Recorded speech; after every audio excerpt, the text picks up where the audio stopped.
how do you build resilient organizations? How do you build adaptable organizations? And so the story I'm going to tell you is going to trace that journey of how one begins to think about what is adaptability, how do you construct adaptability in an organization, how do you make that organization become agile, and how do you, as a consequence, make it become resilient, which means that it's going to stay for the long run. Okay.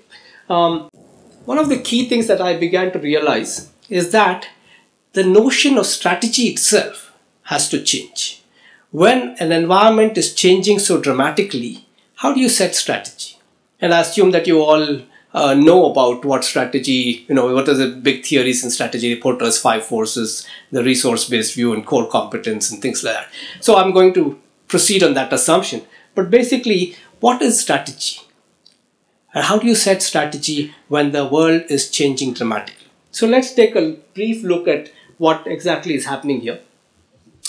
For us at Vivekan, when you step back and peel everything off, strategy is just making or deciding upon a set of actions to be performed in the future when the future is marked by 3 things: risk, uncertainty, and what we call deep uncertainty.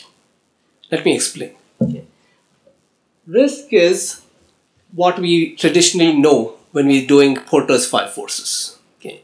It's the traditional deliberate strategic planning methods where you say, hey, I know the world is going to change. It's not going to remain static, but I know the way in which it's changing. I know the trends, and so I can actually predict what I should be doing in 2 years from now. I know that this particular country is going to be opening up in 2 years from now, so I better be opening a plant or creating the basis for opening a plant from now. I know that labor changes are going to happen in such and such fashion, so I better plan my labor force from now. So I can set strategy because I know that the world is going to change, but change in a relatively predictable fashion. Okay, and that's what Porter's 5 forces is about. I look at the 5 forces, I say, hey, in what ways are these forces going to affect me? And I'm not thinking of dramatic changes there. I'm able to see the trajectory there and say, okay, let me now plan with that trajectory in mind. I'm sure that the ball is not going to be here, it's going to be moving somewhere else, but I know the way in which the ball is moving, so I can actually plan to be at that point where the ball is going to be in 2 years from now. That's strategic planning. Okay?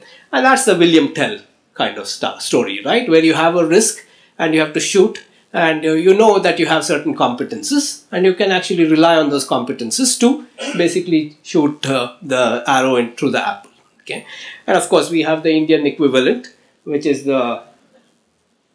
what is this? Arjuna and the Draupadi thing. So the fish is moving, it's on a wheel and it's moving, but I know that it's going to reach this position, so I aim my arrow in certain fashion. So that's strategic planning as we know it. Okay, and that was the state of the world in 97, 98. Even today, a lot of people swear by this, that they say that, hey, we can do strategic planning, we can do risk analysis. So that's the whole concept of risk-based strategy. Okay. Another kind of context is, let's imagine that risk-based strategy was equivalent to, hey, what are the chances of my picking out a red ball when there are so many white balls and so many red balls in this mix? Okay, that's probabilistic. So basically I'm deciding on a probabilistic method for strategy, right? But what if I don't know how many red balls there are, how many white balls there are, how many different color balls there are in that mix? I have a total uncertainty in that. So what do?